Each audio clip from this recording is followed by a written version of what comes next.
to say that the first webinar I have been invited to speak, so it's a matter of privilege for me.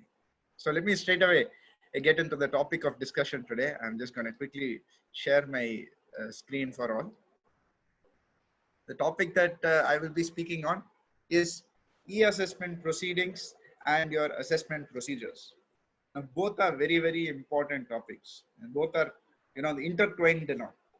As you are all aware, since the initiative of the Government of India and the Honorable Finance Minister has been on transparency, various things, be it the Black Money Act, be it Benami Transaction Act, be it the latest developments as far as the demonetization is concerned, GST is concerned, there has been a move to a digital mode and a transparency mode. Whether it is right or not, whether it is easy or not, that is not for a debate. But as chartered accountants, we have to be prepared because this is now a reality. This is how it is. And the old days where we used to get physical notices, all this are gone. So therefore, in this new scenario, how are you and I going to handle our assessment? And what are the big changes that we are going to see over here? I'm going to start off my presentation first with e-assessment, because I think that was a topic that Janardhan Rao sir specifically suggested and Gilly sir also said, because it is a new topic. And since 1st April, this is in effect. Because of lockdown, we have not yet experienced these e-assessment proceedings. You might be aware that CBDT have sent a direction to all the income tax officers saying, please don't pass any adverse notices or adverse orders during this COVID period. So therefore, many people have not received notices, not received communications, even though income tax is working during the lockdown. So e-assessment, once this lockdown is lifted, this is only a matter of few days now, maybe in another 2-3 weeks, we'll start seeing lockdown across the country being lifted.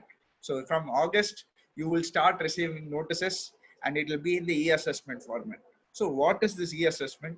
How are you going to receive the notices? How you should handle these notices? Now, as I already said at the start, it was announced by the Honorable Finance Minister in the July 2019 budget. And the objective was transparency and to reduce undesirable practices.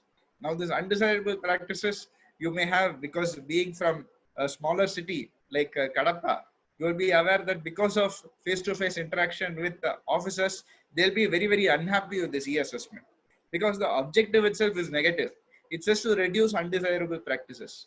1 or 2 exceptions of corrupt officers or unhappy officers should not reflect on the entire profession or the entire department as a whole.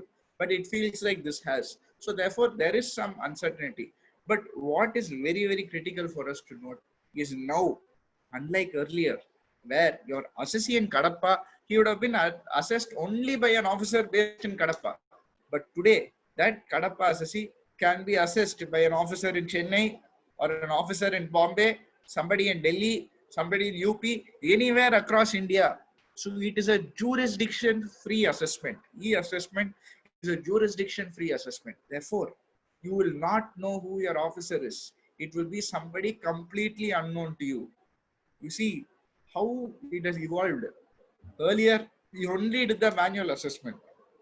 Subsequently, or the current mode till 1st April, you would have experienced what was called the email assessment. It is not an e-assessment, it is an email assessment. What is this email assessment?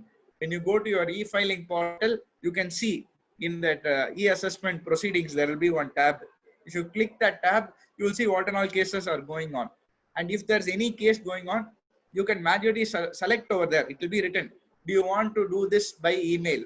You can select and say, no, I want only a physical option. You had the very option. But whether it was email assessment, whether it was online assessment, or whether it was offline, the assessing officer was the same. Your Kadapa assessee, you'll have a Kadapa officer only under the email assessment. But however, in the e-assessment, as I said, you will not know who the officer is. He will definitely not be from your place, wherever you are from, or wherever the assessee is from. And most definitely, the entire thing will be done only online. You can never go physically. Under the old scheme, that is the email assessment scheme. Let us call it the email assessment scheme. That is what it's technically called. Even though you may have selected online option, I could still go and meet the officer physically and hand over documents. I could still go and explain issues to him. So all of these were normally done, even though you may have been giving submissions online. Very often you would have found assessing officers, they will say, After you explain to them, they'll say, sir, whatever you're told, you just please go type it and write it as a response online. You just go and submit it in that system. So they'll request you to do that. So you will go and submit, saying met the officer and so did, submitted the following documents. Like that you will go submit. But under ESS, so now let us understand how this ESS works. The first most important, communication. Your communication will come in the form of an email, messages to the taxpayer by SMS or WhatsApp, or mobile application. Currently, that SMS, WhatsApp, you get SMSs, but it is not necessarily the completion of the communication. Mobile application, the department is yet to develop this, so that is still pending. So the official mode of communication, as far as your e-assessment is concerned, is only email. This brings me to the important point. It is update your client's email ID and phone number, please. One thing commonly I have found, as Mehtab sir introduced me and he told I have spoken in so many seminars. I had the opportunity to speak across the southern region and many places in India also. One common trend that I have found among many chartered accountants is that they give their own email ID and their own PAN number, or their office email ID, their own PAN number. First thing, we know that CBDT brought a restriction. Up to 10 PAN numbers only can be registered against one email ID or one PAN number. So one email ID or one phone number. So therefore, after 10, the communication you will not receive even if you have registered to yours. First point. Second point, if you don't receive the communication, does that mean they have not delivered to you? No. As far as the income tax is concerned, they have already sent the communication. You have received the communication, you have failed to respond. That is how the department will say. So that brings me to the point where ensure that all of you ensure you update your client's email ID and the client's mobile number at every point of time that you are doing the client. Don't give your email ID. Don't give old email ID. Sometimes what will happen, they would have not changed the email ID. Many people, they still have email ID at the rate of vsnl.net, vsnl.com, where back in the day, VSNL was the first internet service provider. They gave free email service, so people had that email ID. That domain and all is gone today. So many people, they have not updated that email ID at all. I am a specialist in income tax appeals, and there are so many cases that I'm handling, especially from smaller areas and Mofussil regions, where the issue of communication is a very, very common thing. And very often I have seen, even other auditors I have seen, when they argue this department and the judges, they get a little frustrated. They will say that it is your fault. We may give you, we may set it aside back to the assessing officer to give another opportunity. But the responsibility is on the assessee to ensure that he updates his email ID and his communication details. You cannot give the wrong email ID and then say, I have not received. It is your fault, not the department's fault. So ensure that the email ID and mobile communication phone number is updated. Now let us see the basis of this e-assessment. It's a very, very interesting thing. I'm not going to read the entire section, but there are three important points that come in this new empowering session for e-assessment. What they are saying, eliminating the interface between the assessing officer and the assessee, the course of the proceedings, to the extent technologically feasible. Then optimizing utilization of the resources through economic scale and team and specialization. And the third one is introducing a team-based assessment. You can see I've highlighted these specific words. Why I've highlighted? The first one, as we already discussed, it has been a mode to the technology. From regular old manual, it is open, now it's moving to the technology. Second one, specialization. I'll get to this point why specialization is important. And a team-based assessment. These two are very, very critical. And this is going to be a game changer for the department. And it's going to change how we approach our assessments now. I will get to that point. I'll first, before I get there, you have to understand what is the structure of the e-assessment proceedings. You have something called the NEAC, or the National E-Assessment Center. It is commonly known as the NEAC, followed by a regional e-assessment center known as the REACs. REACs are there in 8 places across India, such as Delhi, Bombay, Calcutta, Chennai, Bangalore, Cochin, Gujarat, and one more place, Hyderabad. So these are the 8 places where you have a regional e-assessment center. But this regional e-assessment, national e-assessment, what do you mean by that, Abhishek? You may ask me. Yeah, you told me this is there. But anyway, you told me it is jurisdiction free. So what is the point of having all these 8 assessment centers? You see, there is something called the assessment unit. There are 4 units now being introduced under the e-assessment scheme. It is called assessment unit. You have a verification unit. You have something called the technical unit, and you have something called a review unit. Now, what are this? As I told you, in the basis of the assessment, the fundamental foundation of it is that team-based assessment. They said, what is this team-based assessment? Now, there is going to be a dedicated assessment unit. What this assessment unit they will do? Only thing they will do is identify the issues that has to be raised in that particular case. If they need more information, they will seek information and they will draft the assessment order. Then you have something called the verification unit. What does the verification unit do? Verification unit, they will conduct inquiries, examine books of accounts, they will record the statements through video conferencing. As I told you, no face-to-face interaction, only video conferencing allowed. So video conferencing can be done by verification. Then you have something called a technical unit. Technical unit is something new where they have established it as a team that will have experience on an issue. Let us take a case of an information systems, information technology company, IT company. The agreements of an IT company are very complex actually. You have something called the master service agreement, MSA, with a client. Then that same client, with reference to that MSA, you will have multiple agreements again. And then you will have something called resources onshore, offshore, beach, bench. You will have all these terminologies which are very unique to that specific type of business that they are doing. Similarly, whether it is a rock business, mineral business, each type of business have their own issues, their own complications, their own complexities. Earlier, what used to happen? My case will go to an assessing officer.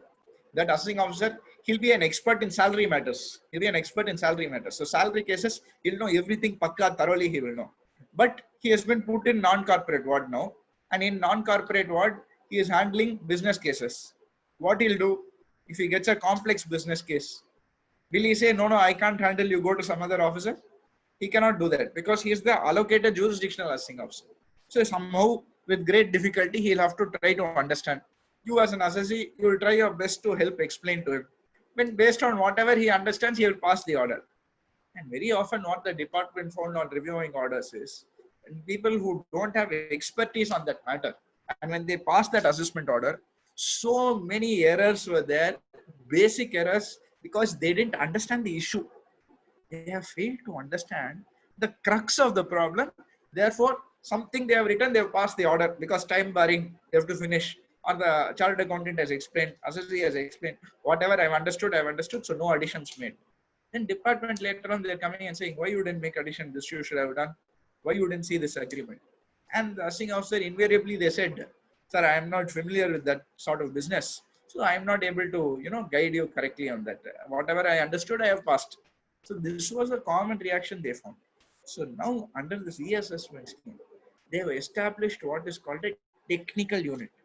This technical unit, all they will do, they have experts in each region. Transfer pricing matter, he is an expert. Accounting standards and ICDS issues, we have a team of experts who will do that. Search cases, we have a team of experts. Reopening, we have a team of experts. So for each thing, you will have a team-based assessment where a team of experts will guide. And then finally, you have something called a review unit. And all that review unit will do is they'll review the draft order. You may think, what is this big review unit? What does review draft order mean? Wait a minute, I have to stop you here and I have to explain why it's a very, very important thing. You see, as I told you, I specialize in appeals. And one very common thing that I do in appeals, and any other lawyer who appears in appeals, one common thing we will do is we'll always start off the appeal on a technical point, on procedural issues. We'll not straight away go to the merits. However strong the merits might be for the assessee, we will never start with the merits. We will always start with the technical point, where the assessing officer, he has failed to address a procedural issue. For example, reopening of assessment under section 147. I'll be covering this later on in the presentation. There is one certain requirement that is required. What is that?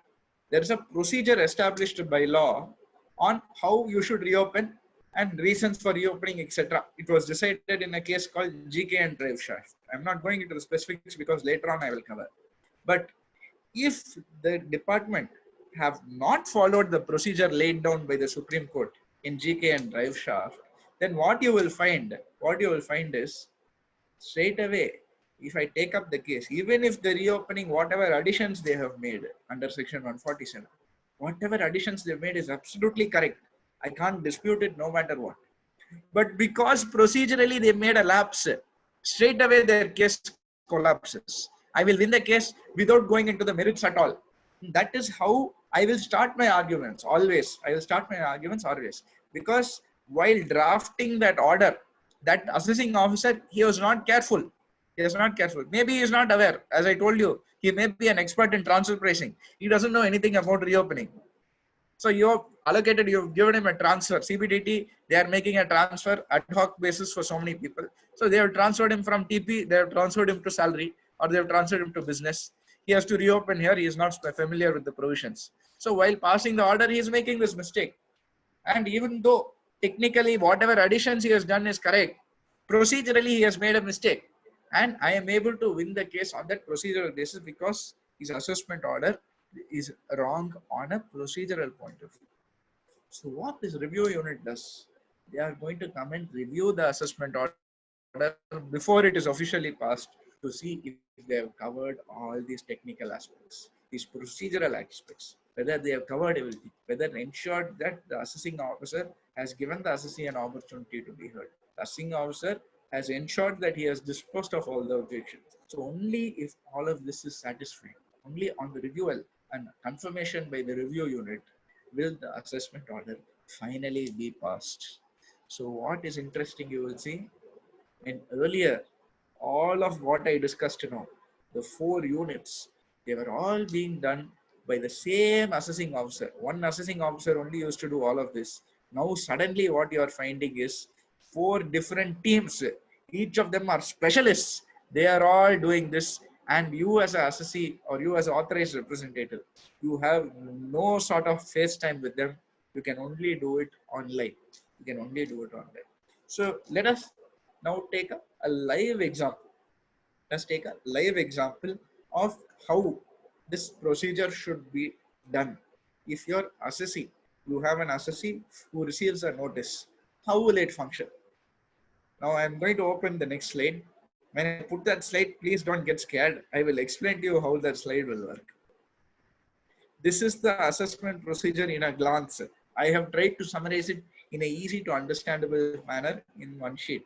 Don't think I'm saying this is easy to understand when it is so complex, so many lines are there.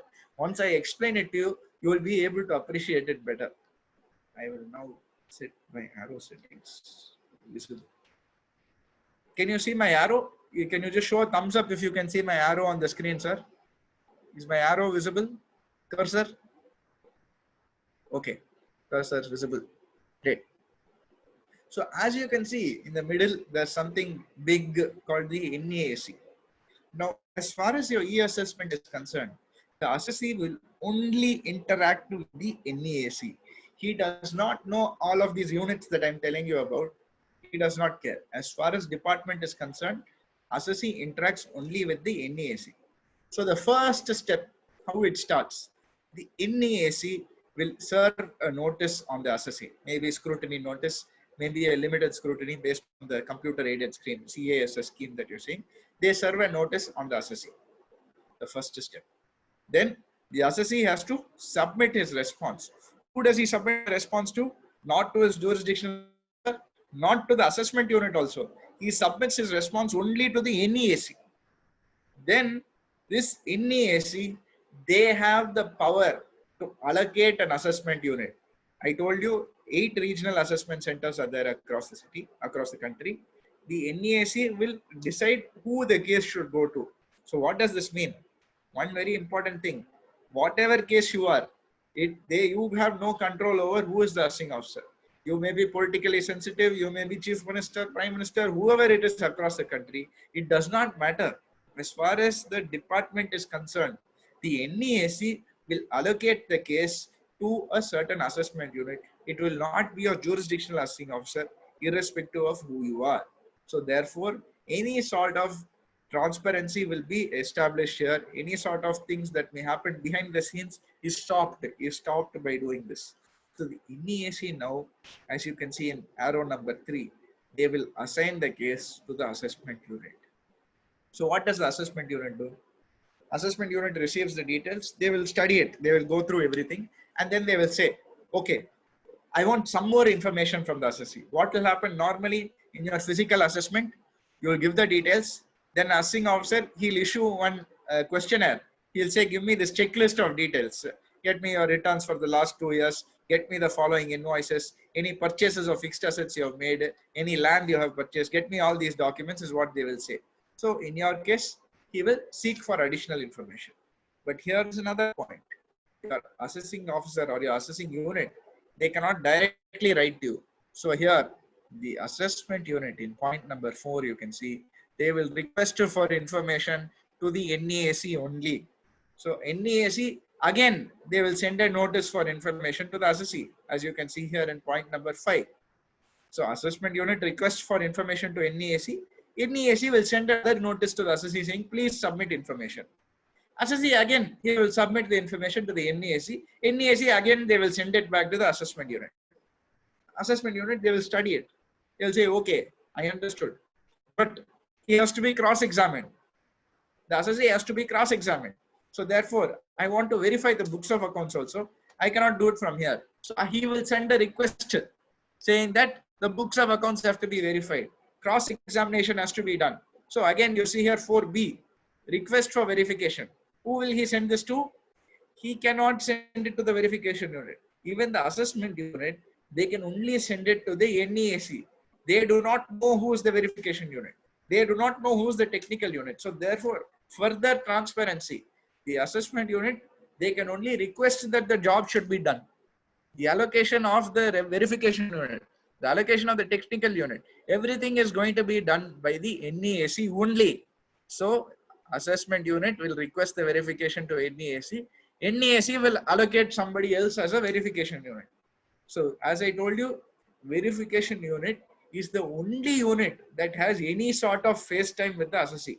Assessee cannot speak to anybody else other than the verification unit. So therefore, verification unit, they will verify the assessee, they will cross-examine, and finally they will submit their report to the NEAC. NEAC will forward this report to the assessment unit. Then assessment unit, what they will do? Assessment unit, they'll see it. Oh, thank you, very wonderful verification that you have done. But there is one technical issue. It is a transfer pricing issue, or it is a capital gains matter. I am not familiar with capital gains. I am an expert in corporate issues, corporate taxation. But individual capital gains issues, I don't know, sir. So I need some guidance. So again, they will make a request for technical assistance to the NEAC. If you can see 4C over here, assessment unit will request for a technical assistant to NEAC. Again, NEAC, they will have to find a technical unit. They have to allocate the right technical unit. So they'll find the technical unit who are experts in capital gains matter. You are all experts in capital gains. I am allocating this case to you. Please give the technical report. Technical unit, what they will do? They will study all the details. They'll say, this is my report. This is how I believe it should be taxed. They will send that report back to the NEAC. NEAC will again forward this to the assessment unit. Then now assessment unit has requested for additional information. They have requested for verification and cross-examination. They have requested for technical support. And finally, based on these three, they will draft what is known as a draft assessment order. A draft assessment order they will make based on all of this. Then is it over? Will they send this draft assessment order to the assessee? No, we forgot that review unit. Remember, I told you where they will verify whether it is drafted correctly. So they will send the draft assessment order to NEAC. NEAC will send it to the review unit. Review unit will sit and review. Yes, he has drafted correctly. No, look, he has made a procedural issue here. Please send it back to him. Ask him to correct this. So review unit, they will send the suggestions back to the NEAC. NEAC, again, they will send it to the assessment unit. So assessment unit, they will say, oh, okay, we have received all these suggestions. Let me modify this assessment order. They will modify that assessment order. Again, they will send it back to NESE. Again, NESE will send it back to that review unit. Finally, review unit will see, okay, everything is correct. Now they will send it back to NESE, and finally, after all of this communication, NESE will send a draft assessment order. It is a draft assessment order to the assessee, and the assessee can show cause any issues at this stage also. So unlike earlier, very often you would have found where you will meet the assessing officer, you would have submitted all the documents to him. You would have given all the documents. You will tell him, sir, if you need anything else, you please tell me. Then 3 days later, your client will call you saying, sir, I have received an assessment order. So this is a very common trend that we would have faced as far as physical assessment is concerned, where you're given the details, suddenly assessment order is ready. You don't know what has happened in between. You have not got an opportunity to actually fight the case. Whatever is the basis of the addition, you've never had the opportunity to discuss it, fight it, or prove your case at all. And very often, assessees, they will say, no, I don't want to fight it. I will pay the tax and they will go off. So here, under this e-assessment scheme, one excellent new thing that has been introduced is before the finalization of the assessment order, assessee will be given the draft order and he can give a show cause notice where he will respond why he can show cause that additions should not be made. Only after the assessee submits this his opposition to the show cause notice will the final assessment order be passed. So finally, after you respond to the show cause notice, they will finalize an assessment order and the assessee, it will be served on the assessee. So this is the overall procedure as far as e-assessment is concerned. And I can see many people are raising their hands. I request everyone to definitely write your questions in the chat box. You please write whatever questions you have at any point of time, you feel free. It doesn't have to be restricted to e-assessment.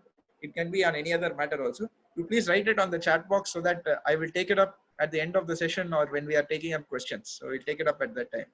So I hope this e-assessment, this now whatever this confusing flowchart is now clear, because it is such a complex process. It took me some time to find a way to incorporate everything into a single slide. But this is a snapshot, and based on this, you will understand how the e-assessment procedure works in its entirety. It will be very clear once you look at this snapshot. So now let's proceed to understand what are the powers. I've already discussed the powers when I was discussing, but just to know, let us once again very quickly understand. NESE has the only authority that has the powers to send notices to the assessee and interact with the assessee, assign cases to the assessment unit or technical unit or verification unit or the review unit. They will review the draft assessment order, which is sent by the assessment unit or the review unit. They will give the assessee an opportunity by allocating it to the review unit. And the last point only is the most important. Where the circumstances deem fit, they may transfer the case to a physical assessing officer for post-assessment work or during assessment also. Now you can say, what Abhishek, for so long, last 15-20 minutes, you have been talking about e-assessment. Suddenly you are saying they can be transferred to a physical officer also. Now, that is a very critical point. There are certain scenarios where your cases can be transferred to your physical assessment officer or your jurisdictional assessment officer. But before we get to that, I wanted to show you what your notice will look like when you are getting it under the e-assessment scheme. Now, you are familiar with this notice, but what is different here? The section is different, but also on the top, you can see that red color box that I have put. You are getting the notice now from the National E-Assessment Center, not from your jurisdictional assessing officer. Normally, assessing officer name will be there. So and so Assistant Commissioner of Income Tax, non-corporate ward 2-3 of Kadapa. Like that you would have got before. But now you are not getting it from a specific assessing officer. You are getting it from the NESE only. This is what the notice will look like. One important point, even though I have not covered it here in this thing, I have to mention it. There is a compulsory requirement of a DIN. A document identification number was introduced from October 2019 by the Honorable Finance Minister. So every communication that you are getting from the income tax authorities should contain this document identification number. So let us assume one of your assessees has got a notice without this document identification number. Normally, we used to find where so many communication used to come from income tax without specifying anything on the top, just they will say notice like that. And we used to respond. Suppose after October you have received such a communication and it does not have any unique number, then as per the words of the Honorable Finance Minister, you can tear that sheet and throw it in the dustbin. It is not a effective communication. It is as if there is no communication at all. So if any of your assessees, you have received a communication after October which does not contain that DIN or a document identification number or a unique number, you can happily presume that you have not received the communication at all. If there is a demand raised on you, go on appeal. You will easily win the case. You will easily win the case saying that no DIN is there, therefore it is invalid. It is therefore invalid. You will win the case. Assessing officer, the commissioner will give you the case in your favor, or go to the ITAT. ITAT will give you the case in your favor. So that is the critical point. Janardhan Rao, sir, I think you have shared your screen by mistake. I'm just going to transfer it back to me. Yes, it's back to me now. So now, next point, you'll wonder, what does the jurisdictional assessing officer do? One fellow with great difficulty, he has passed his civil services exam. With great difficulty, he has attained the qualification as an officer of the income tax, be it assistant commissioner or joint commissioner. So many things he has come after so many years, he has got it. So what is his role now? I'm saying everything is being done by somebody else means, what is this gentleman who's sitting in Kadapa, what is he going to do? So his role has now been reduced to collection and recovery of the demand. After the assessment order passes this the demand, he'll call and say, sir, please pay the tax. Sir, if you don't pay, we will attach your assets, we'll freeze your bank account. All this he will do. Rectification under section 154. Any error that is apparent on record, he can rectify that error. Give effect to the appellate order. You have gone on appeal against the assessment order. You have won the case. You will give the case to him, saying, sir, you please give effect. So he has to give the effect. No discretionary power. He has to give the effect. Then finally, proposal for launch of prosecution proceedings. This is the one very strong power that remains with the jurisdictional assessing officer. All these other powers have now gone. It has gone to the various e-assessment units. Now, the only really powerful thing that your physical jurisdiction officer has is a proposal to launch for prosecution proceedings. Henceforth, my expectation between us as chartered accountants, we know normally after great difficulty, these people have come to that position. They like to throw that power around naturally. Even if we are in a powerful position, we want to throw that power around. So they have been doing it through assessment orders, whatever they could have done. Now the only thing they have powerful is prosecution proceedings. Therefore, I expect there will be an increase in the number of prosecution proceedings because that is the only power that they have. So your assessees may see an increase in that. So be ready to take up prosecution cases strongly and fight it strongly.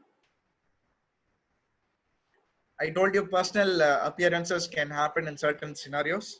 One is, as I said, with the verification unit, when books of accounts have to be verified, when there is the examination or cross-examination of either the assessee or any other witness of the case.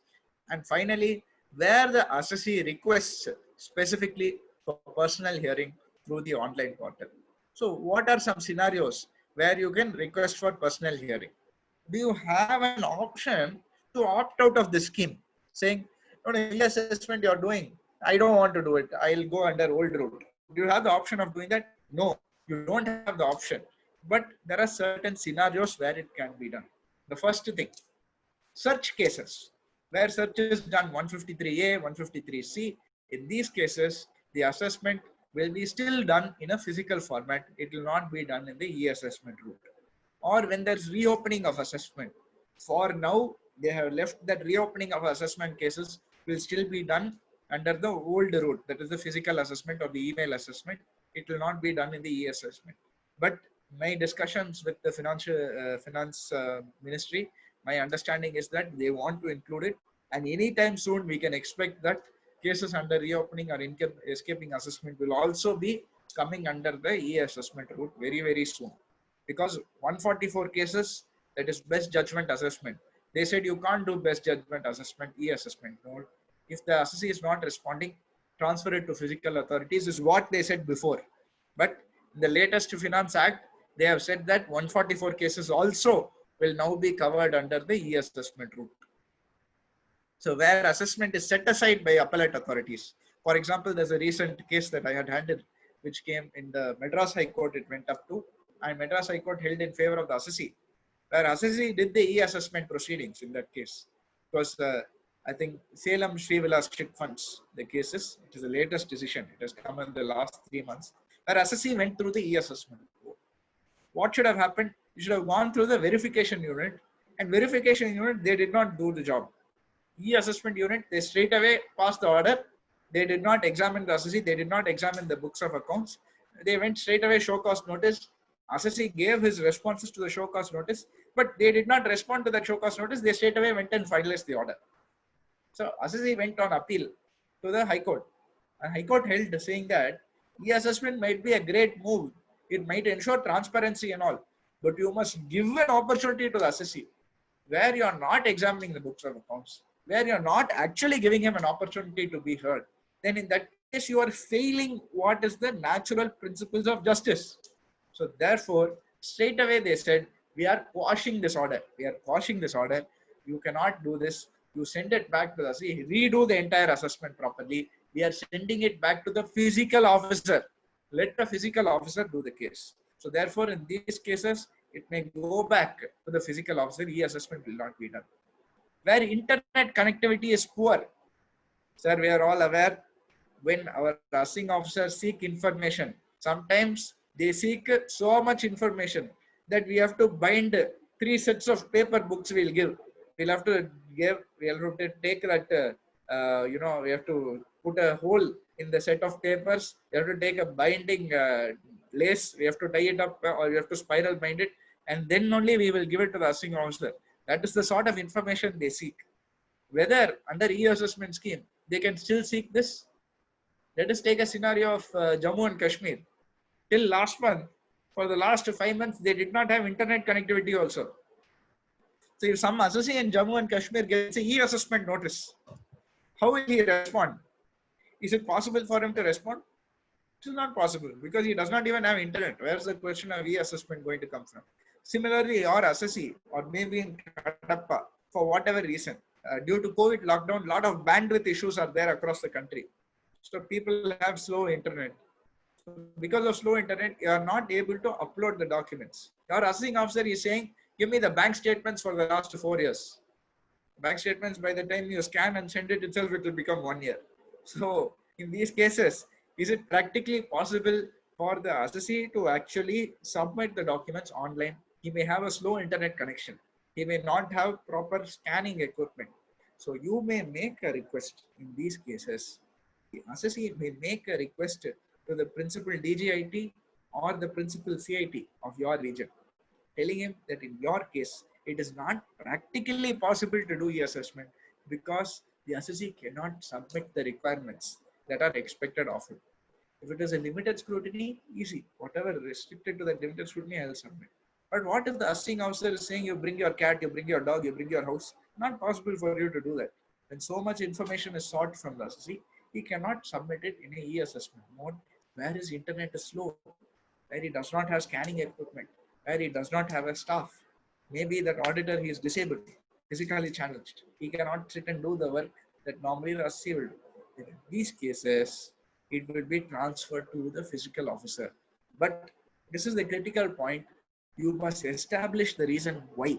Because the principal commissioner, he cannot simply say you have to transfer. He has to give in writing because his job is on the line. Each writing that he gives, he has to write to the NESE saying, please do a manual assessment. Each of these letters will be examined by the CBDT. The CBDT will examine and say whether the transfer made to the physical officer was done correctly or not. So what should we do finally when it comes to physical assessment? I mean e-assessment, the move from physical to e-assessment. As I told you, the first thing, ensure you please update the contact ID and email ID of the client For each of your associates, put their email ID, put their contact number. Second, get good scanning equipment at your office. Nowadays, you have good scanning equipment, apps itself. So using your phone itself, you can scan documents. So ensure you get that. So earlier, you may have had a delivery boy. You might have a class for a delivery boy who will go and he'll submit the documents to the assisting officer. You please teach him now how to scan documents. That is a more important role than delivery now. So scanning equipment, having people to do the scanning.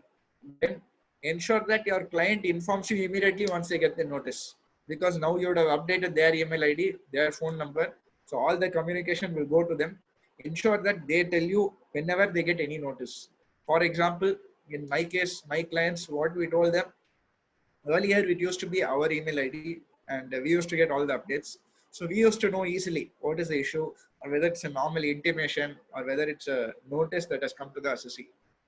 Once we changed it to the assessee's email ID, they stopped sending communications altogether, because they'll just assume everything is not important, or they'll say that we know what is important, it is not, but they used to miss the important communication.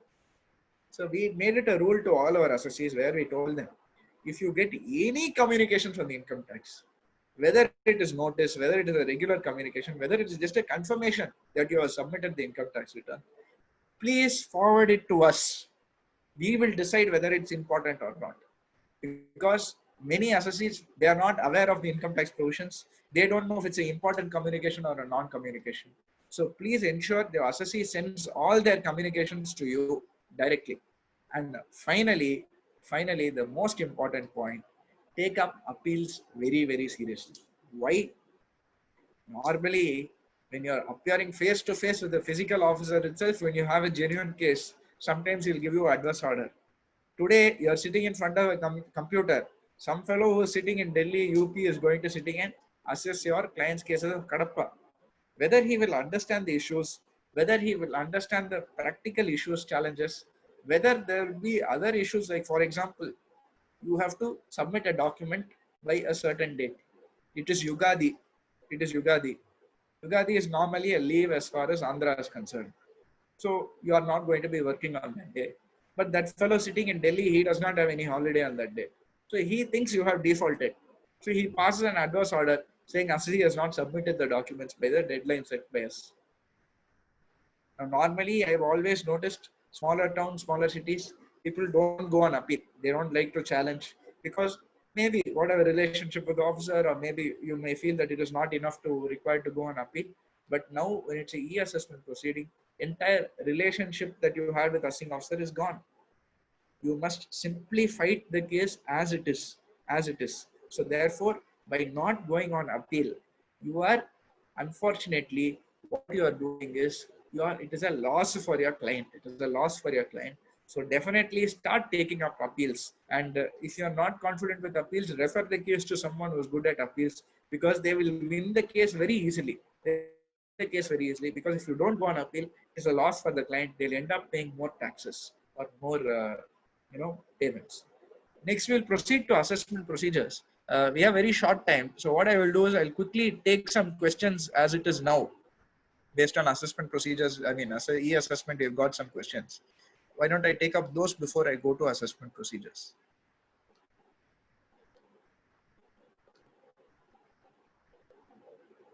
After the completion of the webinar, we will share the PPT. Yes. I haven't shared the PPT with Janardhan Rao sir, because I was making some updates up to the last minute. Even 1 hour before the PPT, I was making some changes. So now hopefully it will be fine. As you rightly said, Ranganathan sir has said, how do I know whether the different units had not gone out of their respective limit?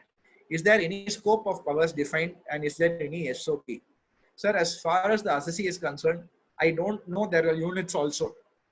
We know because we are experts, and I have studied the e-assessment scheme thoroughly. I'm coming and telling you. But the expectation is the assessee only knows the NEAC. So any issue that he has, he can take it up only against the NEAC. He cannot say review unit did not do their job properly. Assessment unit did not do their job properly. This verification unit failed to do their job. I, as an assessee, have no knowledge of the existence of these units and all. I only know the NEAC. So NEAC have not given me a chance. If NESE have done anything beyond their jurisdiction, I can question them.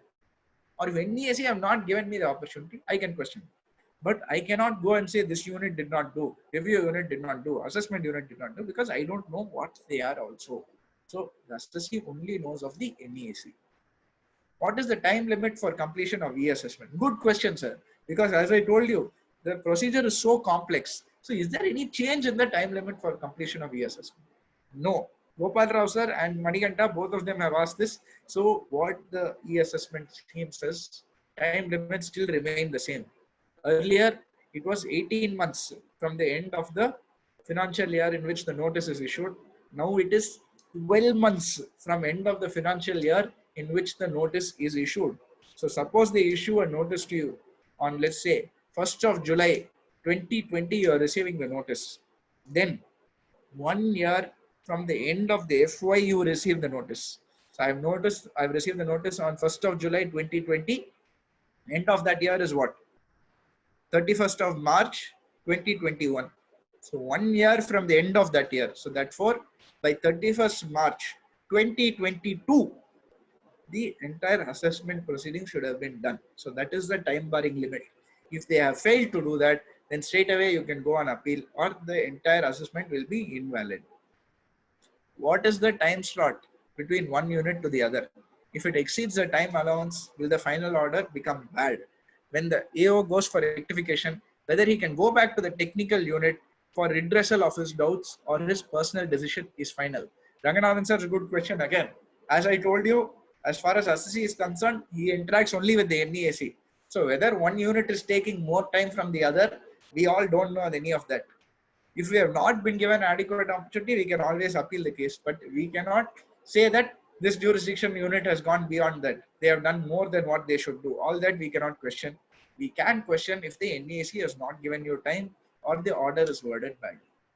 When the AO goes for rectification under section 154, whether he can go back to the technical unit, that as I said, as it stands, 154 still lies with the physical jurisdictional assessing officer. It does not come under the e-assessment scheme. Maybe in the future, if it comes under the e-assessment scheme, we can definitely question this. Whether assessing officer can ask to upload daybook and ledger in soft copy or scan data. Absolutely, Jagdish sir. Jagdish Krishna, we can definitely, assessing officer can ask for this. This is why I told you one of the most important requirements under e-assessment scheme is that as auditors, we must have good scanning units because there will be a lot of scanning work involved. As assessing officers, we know that they will ask for a lot of details. Normally, we'll have physical copy or we can give it easily, get it Xerox and give it. But now when it comes to scanning, we have to carefully scan it, ensure the scanning copy is clean. We have a clear image. If you send a blurred image, we don't know if they'll give you multiple opportunities to correct it. So ensure that the scanning is done properly. You have good scanning equipment and scanning is done fast. Satyanarayanan sir has asked, please advise the CBDT to send the copy of the notice to the secondary mail of the assessee to get the knowledge of the issue so that the consultant. That was a good point, sir. We have already made this representation. I am actually not sure whether the communication is currently coming to the secondary mail of the assessee in the e-assessment scheme. I will find out and I will get back to you on this point. I will ensure that it is done. If the assessee does not respond to the notice within time, is there a possibility to get an adverse order? Definitely it is, sir, because there's going to be time limit specified, and that's why I told you, you have to fight appeals. You have to definitely fight appeals because there is going to be cultural differences that will come. Because we know that South India is not the same as North India. North India is not the same as South India. Each place has different holidays, different cultural personalities, different reasons why people go on leave. It may have a different requirement for them to necessarily take off on those days, or it may be a religious festival, personal requirement. All of this, they are culturally different in each part of India. So therefore, assessee may not be able to respond to a notice in time. So therefore, if the assessing officer passes an adverse order, he will definitely pass. Because as I told you, when physically after you explain so much also in a genuine case, you are getting an adverse order, why will not a assessing officer sitting out of Delhi not pass an adverse order? This is why one important point we should note. CBDT sets very, very aggressive targets. Now, because of COVID, this year the targets have been relaxed. But you would have all felt the pressure till March.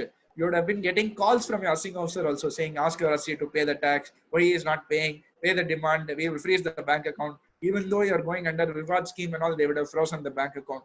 A lot of these difficulties that assessees were reality they are facing. So why they are facing this is because there are aggressive targets which have been set by the CBDT. And if the assing officer does not meet the target, it's a problem for him. So he is going to try to meet his targets of completing as many assessments he can, even under the e-assessment module. So you will get adverse orders. Definitely go on appeal. It is very required that appeal should become a real line of practice. If you are not confident to do it, refer it to a person who can do the appeals. Even appeals now, there is e-appeals they have brought, so it's jurisdictional free. You don't have to refer the case to somebody in Kadapa. You can refer to someone in Chennai, Delhi, Bombay also if you want. So refer the cases to someone who's a specialist in appeals. So Naresh sir, I hope that answers your question. Malayala Ashok Kumar. Most of the assessees don't even have email IDs of their own. How can a CA monitor communications of all his assessees? Is there any shortcut method? A good question, sir. I faced this practical issue actually. There are a few of my clients. They're very, very wealthy clients. They are doing great business, but they are illiterate. They are uneducated people. I won't say illiterate. They're uneducated people. So they don't know how to use a computer. So they are not doing a business which requires a huge staff force. So nobody there monitors any email ID. Everything is done by physical communication. So when it came to income tax, he asked me why I don't have any email ID, sir. Why should I register an email ID? So we registered an email ID for him, but he does not check regularly because he says I don't need it. So then what he said is, sir, at least check your mobile, because your mobile communication at least you should check. But my suggestion here is, as somebody asked me before, in secondary ID, maybe put your ID or put the ID of somebody who checks email.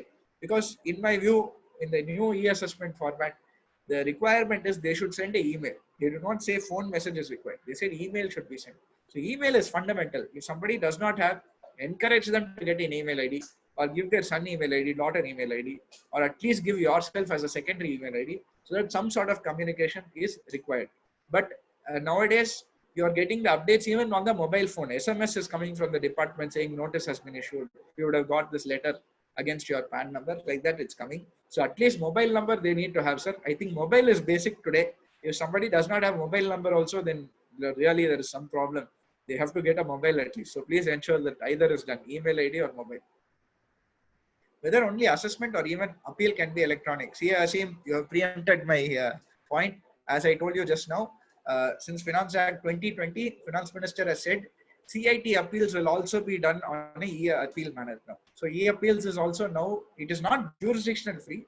Your same CIT appeals sitting in Kadapa or sitting in Vizag, whoever is your necessary CIT appeals, he is going to be the same CIT appeals, but the entire appearance is going to be online. That's what is going to happen now under the e-appeal scheme. Still, it is not codified. We are waiting for the specifics of the e-appeal scheme. But CIT appeals will still be in the e-appeals format. But ITAT is still physical. ITAT is still physical. Sadhu Gopalakrishna. In the case of limited scrutiny case, can CIT take up review order seeking additional information other than those aspects that are outside the scope of limited scrutiny review? Can we squash it on the grounds? CA Sadhu sir, as I told you, we are running out of time, but I had scheduled to cover this under my assessment procedures part, where the question raised is, can you expand limited scrutiny to full scrutiny? Yes, you can expand a limited scrutiny to a full scrutiny, but you must get an order in writing from the principal commissioner of income tax. So the principal CIT, the administrative commissioner for that assessing officer, he has to approve saying that, yes, this can be expanded to a full scrutiny because there is a risk of more income escaping assessment. But in a scenario where your assessee, I faced this, one of the auditors who was handling the case, he referred the case to me. I think this was from Chittoor area. So in Chittoor district, one auditor, he was handling one case where the assessee was involved in the business of gold, the business of selling gold, retailing gold.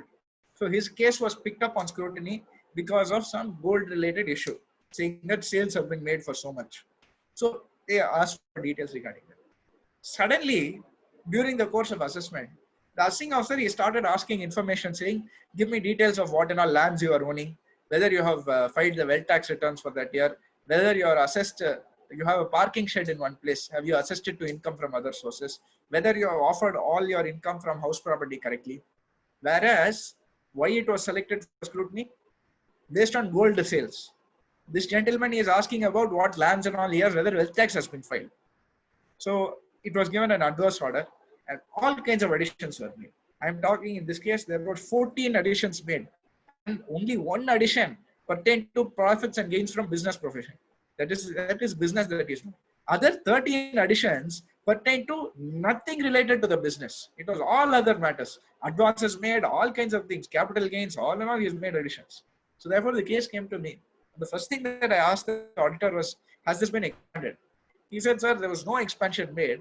Under limited scrutiny itself, they have made these additions. So when I took up the case for the CIT appeals, I did not even argue the merits of the case. The first thing that I said is that it is a limited scrutiny. He has expanded beyond the limited scrutiny. Therefore, it is void. CIT appeal said, accepted. Case was won. It literally took only one hearing, but I had to quote many case laws. I had to give a lot of documentation.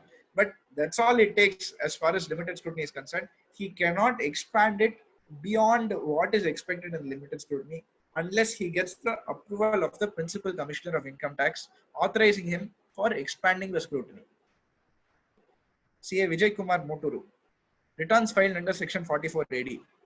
Also, will it qualify for e-assessment? Yes, sir, it will. It will. Everything comes under the e-assessment scheme other than the exemptions that I have told you.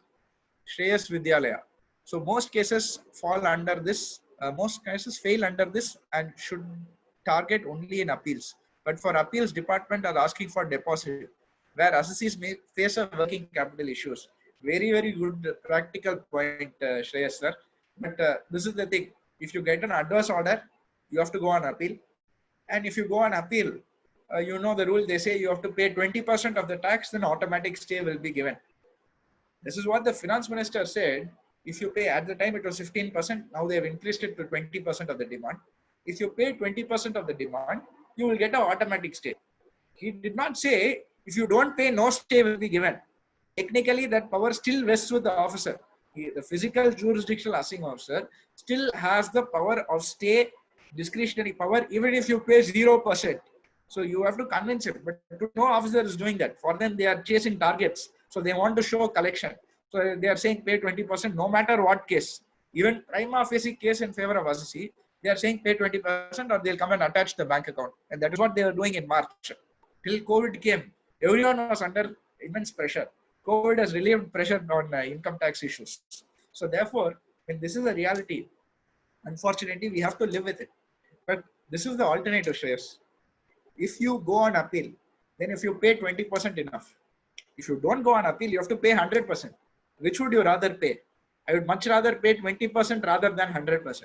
So my suggestion is, when it is your physical officer, there are various factors. You may have multiple cases before the officer. And I have done my law also.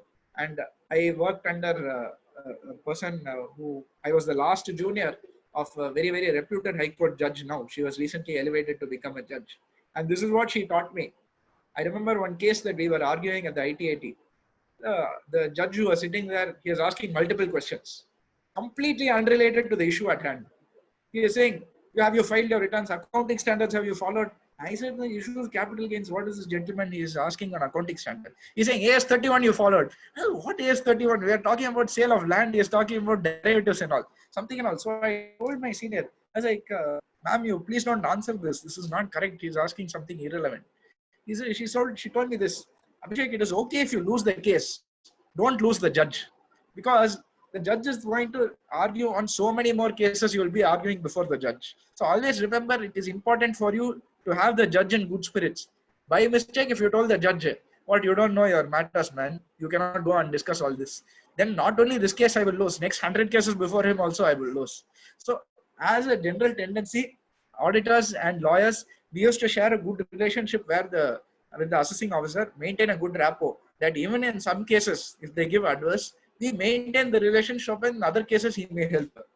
But now that entire relationship is gone, because no cases are you going to have the same assessing officer. The same assessing officer is not going to assess two of your cases. Plus, you don't even know who he is. You don't even know who is. There's no incentive to, let the case be, to say that, okay, this case I will leave.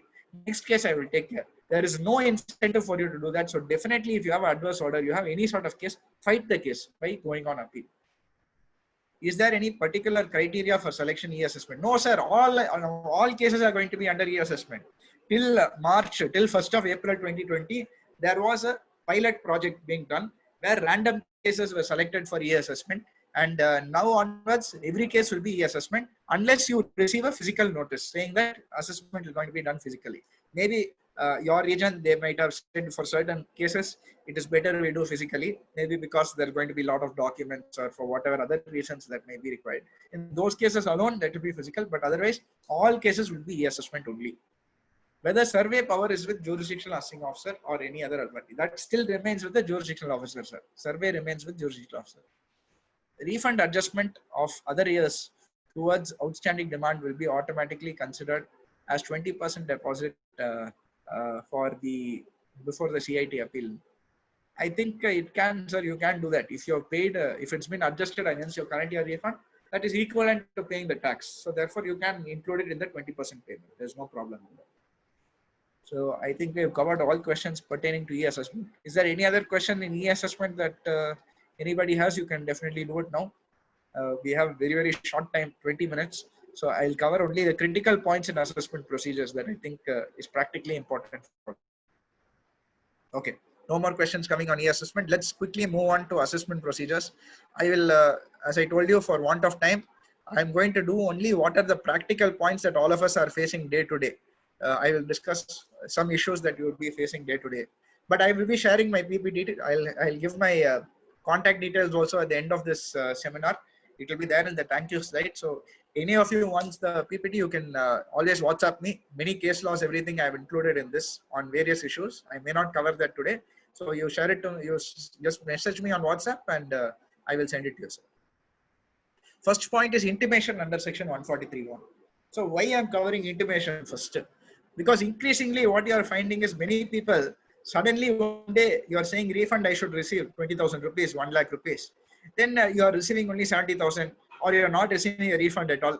Then when you assessee calls you, what sir, you said I'll get refund, I have not got anything. You will go onto the website, then you will see in that pending work list there will be something. In that tab you will see suddenly one old demand will be there saying refund is adjusted against this demand.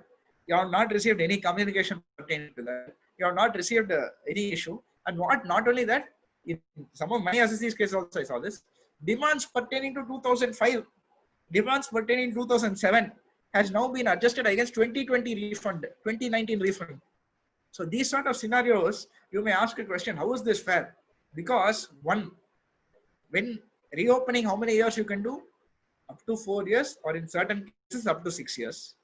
When you can, the assessing officer can do under 263. When can he do? 2 years from the end of the assessment year, in the end of the financial year when the assessment order is passed. So that time is also gone. When he can do a search and seizure, maximum up to 7 years only they can reopen even in those cases. So all of the cases time is barred. And this gentleman under intimation under section 143(1), 2005 matter is adjusting my current year refund. Whether it is valid. This is again a very practical scenario many of you may be facing. Where suddenly one day you're waking up and finding this intimation. So what is your remedy against this? You see, the first point you should note is intimation is only for prima facie adjustments. It is not for adjustments that have any sort of debate about it. For example, I am following a system of mercantile accounting. Then I am an advocate, I am following mercantile system. But for whatever reason, department is of the view that the cash system should be followed. So they are entirely changing. They're entirely changing in 143(1) itself and increasing the profit that needs to be taxed. Whether this is valid. 143(1) is for prima facie adjustments. It is not for matters which are debatable. So straight away, if you receive any 143(1) which is adverse to you, and in that case, in that 143(1) case, the addition that is made is based on a debatable issue, go on appeal, because you cannot do that in a 143(1). That can only be done in a 143(3) after issuing whatever notices have to be received. So therefore, you cannot make, where is a debatable issue, no addition can be made under 143.1. Only prima facie adjustments can be done. Second, as I told you in the example that I gave, 2005 demand has been raised, has been adjusted against my demand. Not even to the, let it be 2014, 2015, 2016 also. Suddenly you are getting an intimation saying that this has been adjusted. Can it be done? So no intimation can be sent after the expiry of 1 year from the end of the financial year in which the return is made. I am filing the return now for, let's say, assessment year 2021, that is financial year 1920. My assessee is filing the return now. On 5th of July 2020 is filing it. So what is the last day of the current financial year? 31st of March 2021. Therefore, if there's any intimation to be issued under 143.1, it can be done only 1 year from the end of the financial year. So 31st March 2020 is the time barring date for intimation. The moment the intimation is sent, sir, I am saying intimation is sent, so it has to be received by the assessee. So where it is sent by the department beyond this time, then straight away you can say it is invalid. It is invalid. So all those old demands that suddenly is being adjusted against your refunds, your old demands 2005, 2007, 2014, 2015, if it is beyond this date that I have specified here, straight away you can get it quashed saying it is invalid. So regular scrutiny, I'm not going to spend too much time on this, but as you are all aware, 143.2 and 142.1 go hand in hand. Where your regular scrutiny is done, a service of notice is compulsory under section 143.2, where the scrutiny is being done. And scrutiny can be invoked in cases where, based on the return, the view of the assessee is not to understated income, computed excessive loss, or has not underpaid his tax, then the AO can serve a notice on this. There is a time barring date, and this is a recent amendment. Earlier it was 12 months. Now what they have said, notice must be served on the assessee before 6 months from the end of the year in which the return is filed. This two things are here. One, as I told you earlier, it was 12 months. Now it says 6 months from the end of the financial year in which return is filed. Second point, it has to be served on the assessee. It has to be served on the assessee. Therefore, very often we will find where we'll receive a letter from the income tax late. So in 6 months from the end of the financial means invariably it will be 30th September. So very often you will find practically you will receive a letter from the income tax on 3rd of October, 4th of October. You will find on the back of the letter, the notice would have been served when issued itself, it will be on the date, it will be 30th of September. Last day he would have issued, then they will say, no, we served it on time. But here, what is important is service, not the issue. So for 143.2, what is important is service. So if it has been served on you beyond the due date or beyond the time barring date, then straight away you can say the notice itself is invalid. So entire assessment also is invalid. You can straight away win the case. So this is an example of the case CIT versus Interpal Malhotra. It's a Delhi case where they held a similar example that I gave you. It was served late.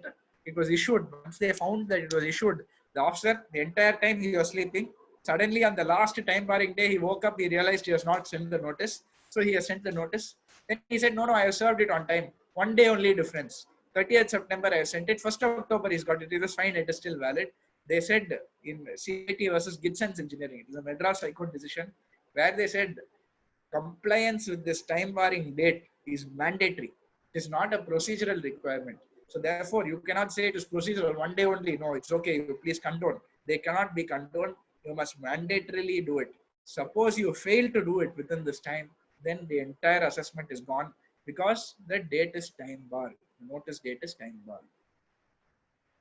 Limited scrutiny versus full scrutiny, we have already covered. Somebody raised a question, so we have covered it. Also, I request anybody, whatever questions you have, you please raise it now itself so that we can cover it before the time elapses, because I'm going to rush through this presentation. I will share the PPT with you, but I will rush through it so that for benefit of all to discuss. 142.1, as I told you, 143.2 and 142.1 go hand in hand. 142.1 is the notice where they seek information from you, where the entire questionnaire, checklist and all they give you, that comes under 142.1.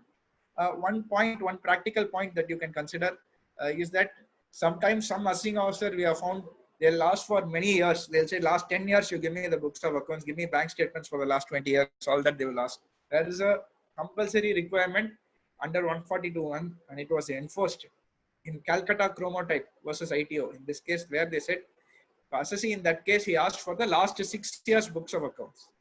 Assessee had huge business. So books of accounts means he had to bring so many books. He said practically it's not possible.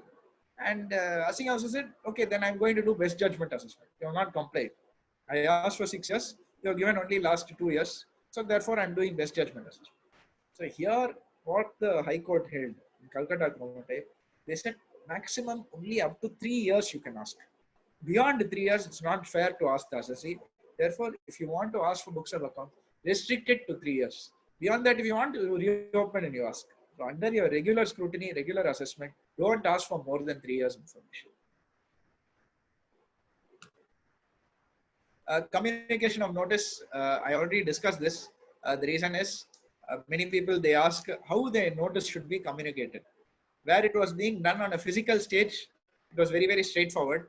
Address in PAN database first. If that is not there, address as per last income tax return. If your last income tax return is 5 years old, you have not filed the latest income tax return, whatever last return you have filed, address as per that. Registered office of the company as per the MCA. This is the order in which they will issue the notice to you.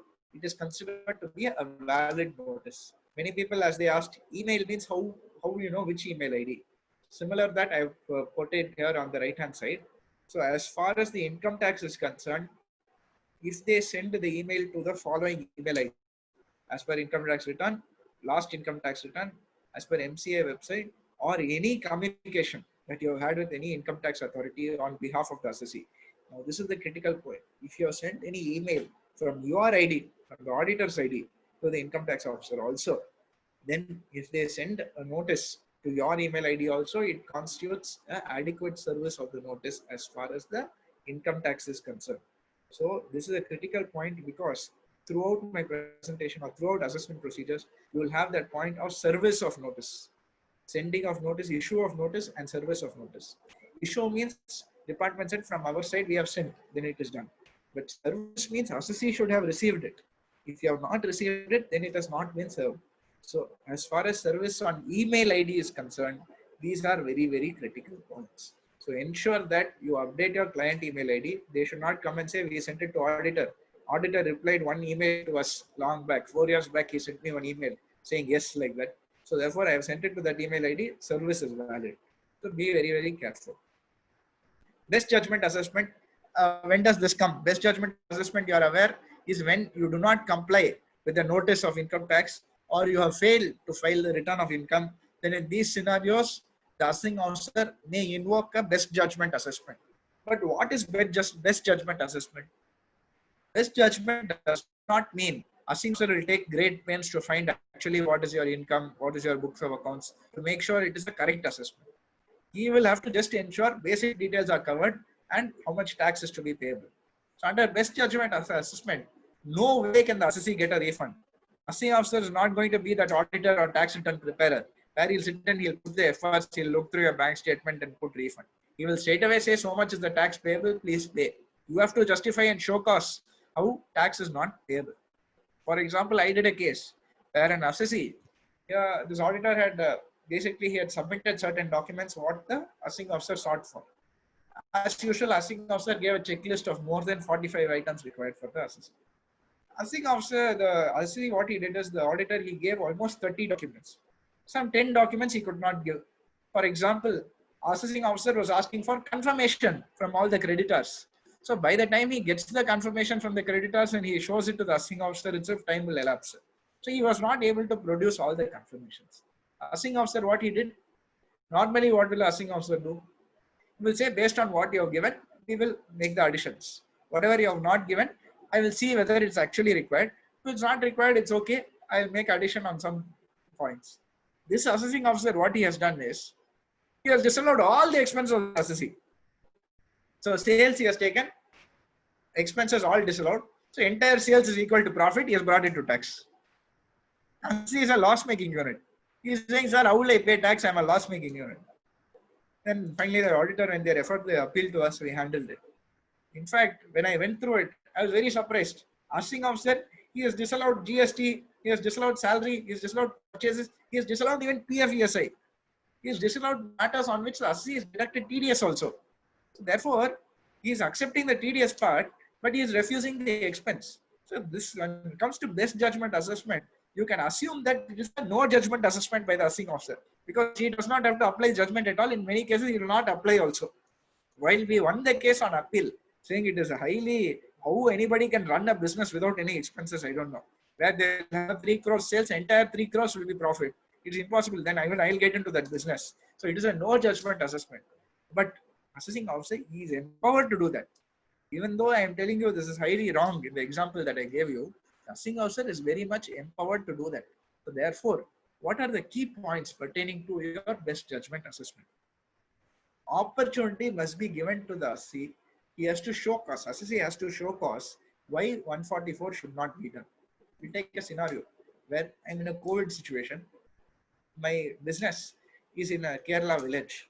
And Kerala village has no COVID cases. So they have lifted the lockdown. In April itself, lockdown has been lifted. End of April itself, they lifted. But my family is in Bombay. I am with my family in Bombay. Bombay, I think till August they will be in lockdown by the current situation. So therefore, assessing officer issued notice under 143.2 and 142.1.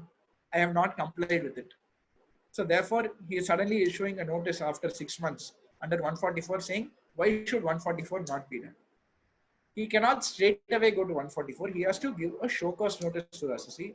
Assessee can demonstrate saying that I have been in lockdown, I have been in Bombay, I have not come back to my business place. So therefore, I am not able to do the business. Please do not do a 144. I will give you all the details you need. So in these scenarios, assessing officer must give time. So therefore, in Dvijendra Kumar versus CIT, they held opportunity given to the assessee under section 144. Opportunity should be real. I cannot simply say, show cause notice today, tomorrow I am making the order. That is not possible. Show cause notice must be issued, give a real chance to the assessee to show cause why 144 should not be done. If you have a valid reason for not having responded to the notice, for not having filed your return, then they may not proceed with the 144. So try and respond to the 144 notice if you get for your assessee or any case that you get, then you can try and avoid the 144 altogether. Let me quickly cover reopening because it's the most important part of assessment procedures. So when can reopening be done? There are two critical points here. The time period and something what I call as there has to be, AO has to have reason to believe that the income has escaped assessment, then only he can reassess such income or recompute such loss. So this reason to believe is a very, very important point. That's the first one. The second one, the time period to issue, where income escaping assessment is any amount. Up to 4 years, assessing officer himself can reopen. But where it is beyond the 4 years, then there are twin conditions that has to be satisfied. One, the income escaping assessment should be at least minimum rupees 1 lakh, and approvals must be sought from the concerned joint commissioner or above if you want to issue a notice under section 148 beyond the 4 years. Beyond 6 years, can you reopen? You cannot unless it is a foreign asset is involved. Unless a foreign asset is involved. Very rarely that is done, so I will not cover that. So now let us understand some critical points. First thing, can an AO cover points, other points than the reason for which he has reopened the assessment? He has reopened the assessment on a capital gains matter. Suddenly he is adding salary matter, he is adding business income, he is adding other sources. So can he cover other matters also? Yes, he can cover other matters also. This is not like a limited scrutiny where it must be limited to a particular issue. You have to reopen the assessment with a valid reason. Once the reason is valid and the reopening is done, he can go into any matter that he pleases. He need not restrict it to only the reason for reopening. But this is an interesting case. In Ganga Saran versus ITO, Supreme Court held the reason to believe was to reopen based on capital gains, saying he has sought to avoid tax in capital gains either. Assessee was able to prove that there is no such avoiding tax in capital gains. But in reassessment, they have added matters pertaining to business also. So Assessee went on appeal, saying he has gone to other matters which does not pertain to reopening. What department said? we can go into whatever we want. Once the reopening is done, we can go into whatever we want. Supreme Court held in this case saying, yes, you can go into whatever you want, but the reason for reopening should be a valid addition.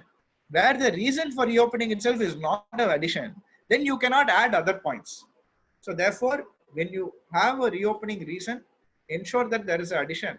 If there is no addition there and they have made any other addition, then straight away you will win the case saying that additions have been made when the reason for reopening itself is not sustainable. So that is a very, very critical point. Can the same assessment year be reopened multiple times? An assessing officer, he does not like you. He reopens the assessment.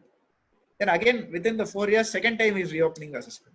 Within the 4 years, third time is reopening assessment. Within 4 years, fourth time is reopening assessment. Each time he is adding different issues. So can he reopen like this? In Kakkar Glass and Crockery House, in Punjab and Haryana, however, he can reopen how many ever times he wants, as long as there is a valid reason. And it is within the time limit. So therefore, if he wants to reopen 20 times also in the 4 years, he can be pleased to do that as long as there is a valid reason to do that. But let me give an example of a scenario you might be facing. One case that I handled, similar to the case I've quoted here. The issue that Assisi has got a share infusion during the year from his from his investors. He's used this to buy the fixed assets. The assessing officer, he had a doubt. He felt that they are creating like that. So he wanted to verify whether it is a real income or not. So he said, give me the shareholder details, I gave. He said, give me the PAN number, I gave the PAN number. He said, give me their address, I gave their address. He said, you issue a confirmation letter, give me the confirmation letter. I gave the confirmation letter. In fact, in some cases, he said, give the income tax return of the investor. Normally, you can ask a source, but you cannot ask a source on source. But despite that, I gave the details of the income tax return filed by the investor investing in my company. I was able to get for a few and I gave. So no addition was made. Suddenly, 3 years later, new assessing officer came. New assessing officer, again he issued a notice saying, no, I am doubting the credit worthiness of the investors in the assessee's income. So therefore, I want to reopen. Can this reopening be valid? Because all the conditions he is meeting. It is within the 4 years. He is getting the concerned approval from the whatever officer initiated the approval. So can this still be a valid reopening in this case?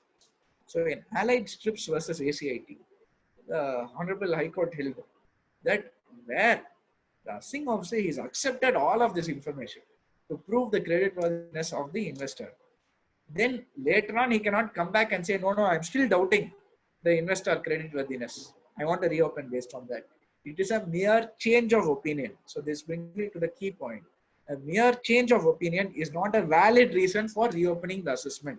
Where suddenly the assessing officer feels, no, I feel this should have been done like this. He cannot reopen based on that. It has to be a valid reason. Change of opinion is not a valid reason. Noting of reasons is compulsory. But whether noting is done is invalid. Yes, where noting is not done is invalid. But where reasons recorded were not relevant to the reasons in assessment, is it a valid reopening? It is not a valid reopening. But this brought in front to a question, whether reasons for reopening should be disclosed at all to the assessee. Let us take the GK and Drive Shaft case. It's a 2003 landmark decision by the Supreme Court. Till 2003, there was no codified format for how to handle reopening cases. Even today, if you read the BAR Act of the Income Tax Act, you will not find this. You will not find the procedure how to respond in a case of reopening. But this is a judge-made law. It is a judge-made law where the Supreme Court in 2003, they prescribed the procedure on how to handle cases of reopening. Where an assessee receives a notice under section 148, the first thing that he must do, he has to file a return in response to the notice. This may be irrespective of how you feel that no addition should be done. However honest and correct your assessee is, where a notice is issued under 148, you must file a return in response to the notice. Second, after you file that return in response, you may seek for reasons of reopening. Now, after filing the return, you can ask, why did you open the return? You have the right to ask the assessing officer. Assessing officer, he is duty bound to compulsorily provide the reasons for reopening. He has to provide the reasons for reopening.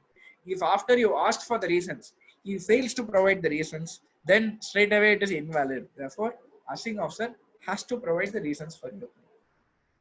After assessee receives the reasons, you can either sit on it or you can object to the reasons for reopening also. So assessee now, he can object to each of the reasons for the reopening. So where an assessee objects for the reasons, then again the assessing officer, he is duty bound to dispose of all the reasons of reopening. So therefore it is his duty to dispose of all the reasons.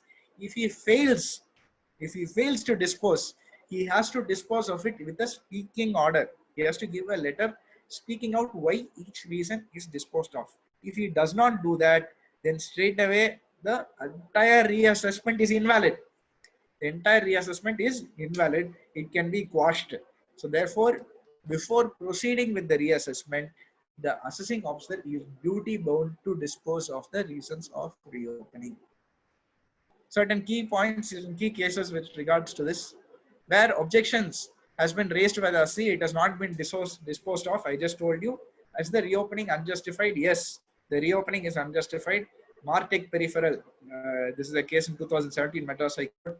Various decisions, numerous decisions in favor of the assessee is there. However, there is one case in Chennai called Home Finders Housing. In 2017, this decision came where they held that it is a procedural irregularity. Then they can always rectify it. We will send it back to the assessing officer, let him dispose of the reason and again pass the reassessment order. Like that they held. But unfortunately, this case was poorly handled. It was poorly handled. Whoever was representing at the High Court did not do a good job because there are so many cases in favor of the assessee. So in Madras alone, unfortunately, I am subject to this case. Every time I have to argue saying reopening, he has to provide the reasons. If he has not, the entire order has to be quashed. Entire order has to be quashed. So, but as far as Andhra is concerned and Kadapa is concerned, you can say that every time you ask for the reasons, he has to provide. You have to object the reasons. He has to explain why he is not considering the reasons that you have objected to. What objections you have raised, he has to give a speaking order and dispose each of the reasons. Each reason, you might have given 10 reasons. You may have objected 10 reasons. He has to dispose of each of them. Is there a time limit? So after this case that I told you, this Martech peripheral came and few other decisions came across India, what assessing officers started doing, they got smart. They knew that they have to dispose of the cases. So when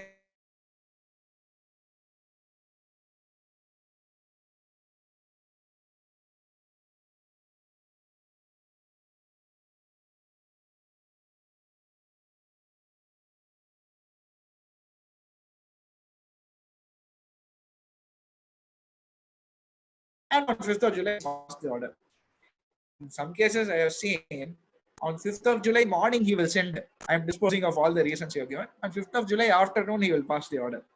So this is all reality that is happening. So is there a time limit for reopening? So this happened in the case of Garden Finance versus ACIT. There's also a Asian Paints case where they held between the time limit between disposal of the objection and the final assessment being passed. When the various judgments are held, at least a period of 4 weeks should be there. So I am disposing of the objections today. I'm disposing of the objections today. Then minimum 4 weeks I have to wait before passing the final assessment order. So where your assessing officer, he is rushing to meet the time barring deadline and he makes a lapse in the procedural issue, then straight away you can win the case by saying that it's a lapse against Garden Finance Limited, Asian Paints. Assessment cannot be reopened based on change of opinion. We have already covered this. The case law is CIT versus Kelvinator India, Supreme Court decision, 2010 decision, 320 ITR 561, where mere change of opinion is not enough for reopening the assessment.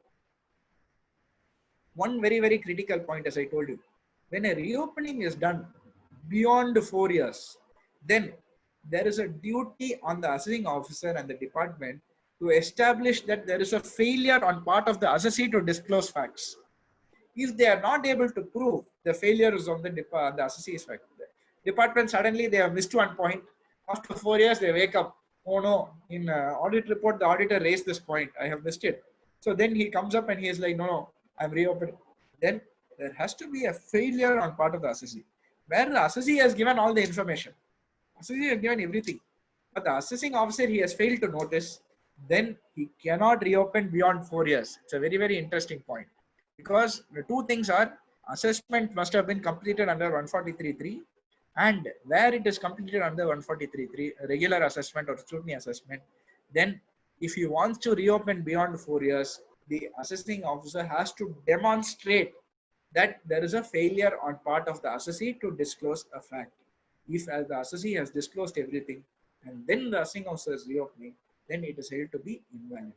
This was also done in the recent, very, very recent case. This came out in April, after the lockdown only this came. The case of NDTV. Supreme Court held that revenue has failed to show non-disclosure of facts. The notice having been issued after a period of 4 years, then it is required to be quashed. So department has to show that there is a non-disclosure of facts by the assessee. So I think I have covered rectification, etc. on my presentation, but we are already beyond 1 o'clock. I have covered even some important points on revision. I will not go into the details because of lack of time. As I told you, my email ID and phone number is here. If anybody wants this presentation, you can feel free to WhatsApp me. I'll be happy to share this presentation with you. I'm sorry that I'm not able to cover everything in the time, because owing to certain technical difficulties, I think it took a little longer.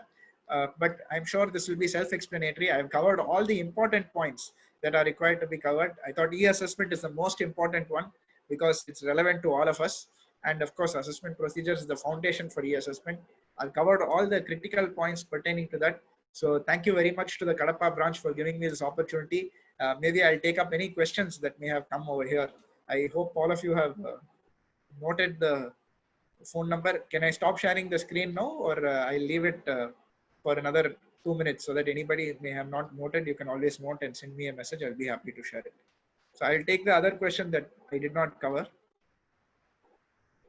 New questions that have come up. 143.2 to be issued within 6 months from end of financial year in which return is filed. If lockdown continues, any notice issued after September, will it be invalid or any chances of such date extensions? Sir, as it stands, no date extension. I don't know if the department will or the finance minister or the finance ministry will later come on and say that no, you must extend it. As it stands, it still remains as 6 months. So by 30th September, they have to issue. If they fail to issue and there is no extension, then straight away you can say that it is invalid. Department issued notice under section 143.2, but no order passed. And again, issued notice under section 148 for the same. Is it technically valid? Yes, sir, it can be issued. So there is no requirement that your assessment should have been completed for reassessment to be done. Even 143.1 is enough for them to do a reassessment. Even 143.1 is enough for them to do a reassessment. Ranganathan sir has asked, in reopening cases, it is one of the facts that non-disclosure of matters fully and truly everything. In my view, gain arising from the sale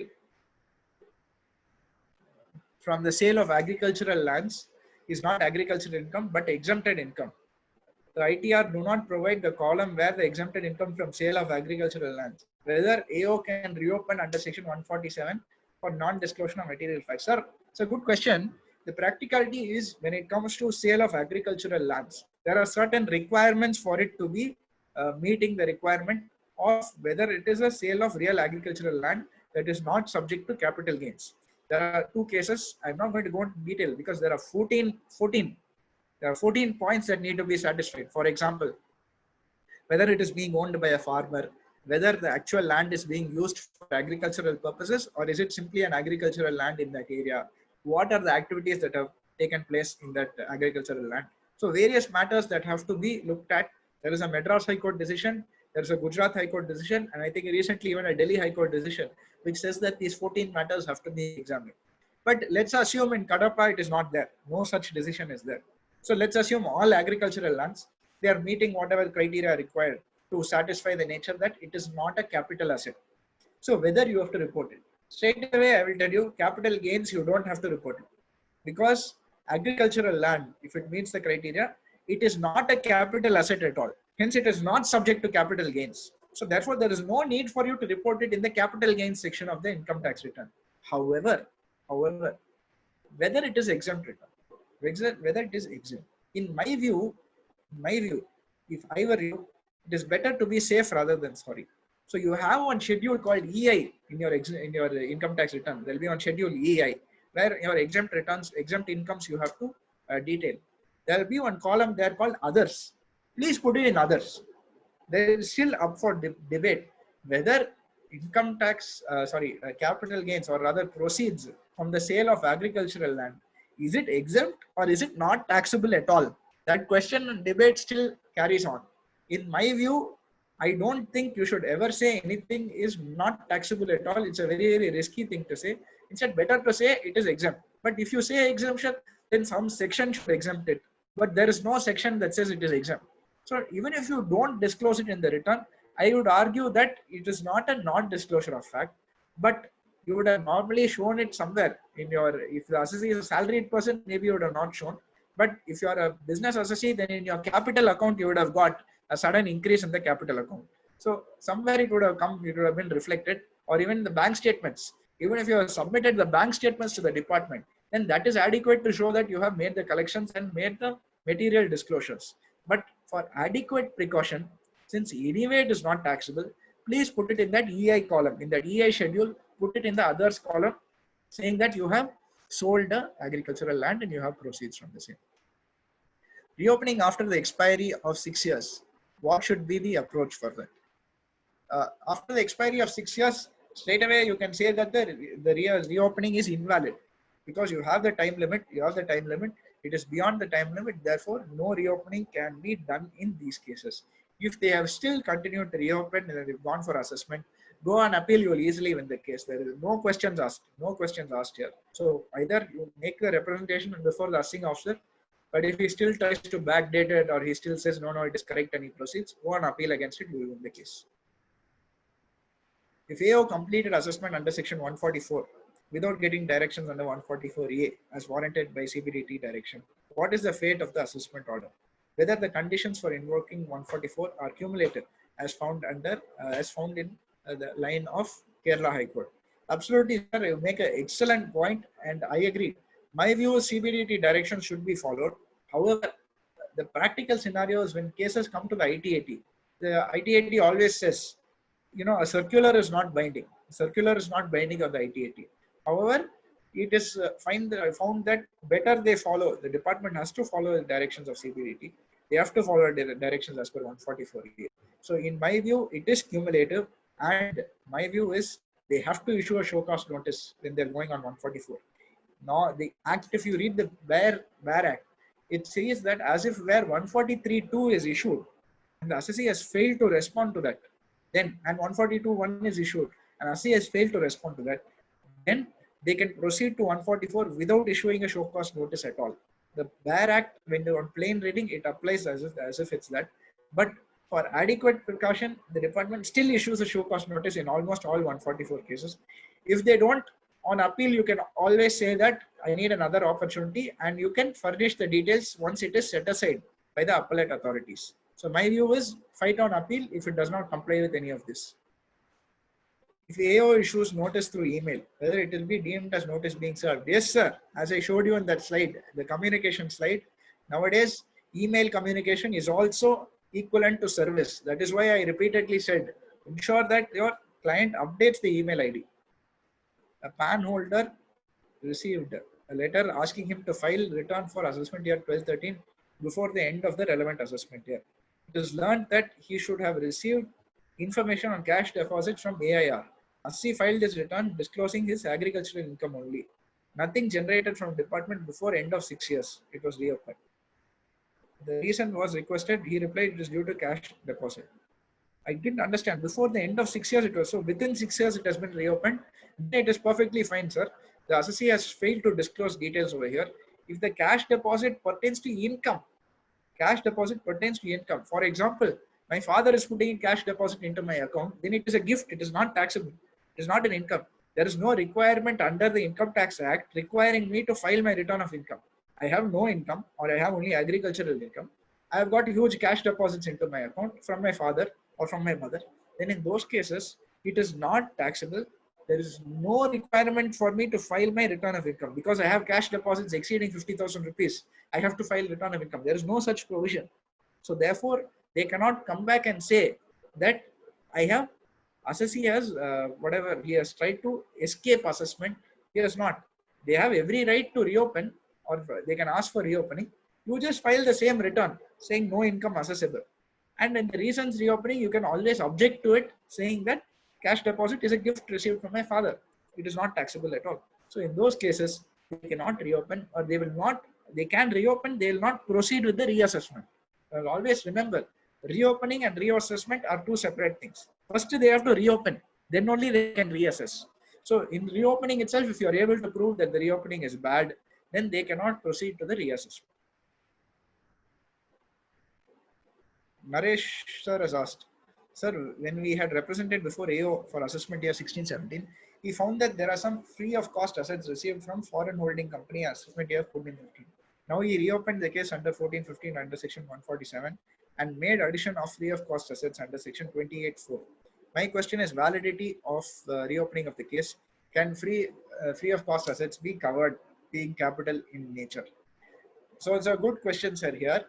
Now, as I said, validity of reopening, the question comes, has the assessee deliberately not furnished certain details to the income tax authorities?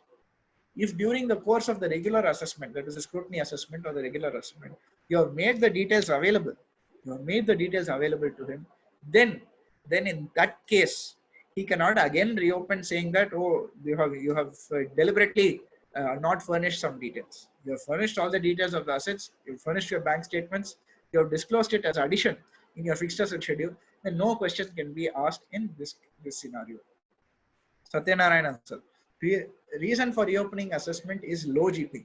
Whether it can be treated as change of opinion? Absolutely, it can be treated as change of opinion, but it may also, it depends on the facts of the case. I don't want to openly say simply low GP will be a change of opinion, but my personal view is all the details were made available to the assessing officer.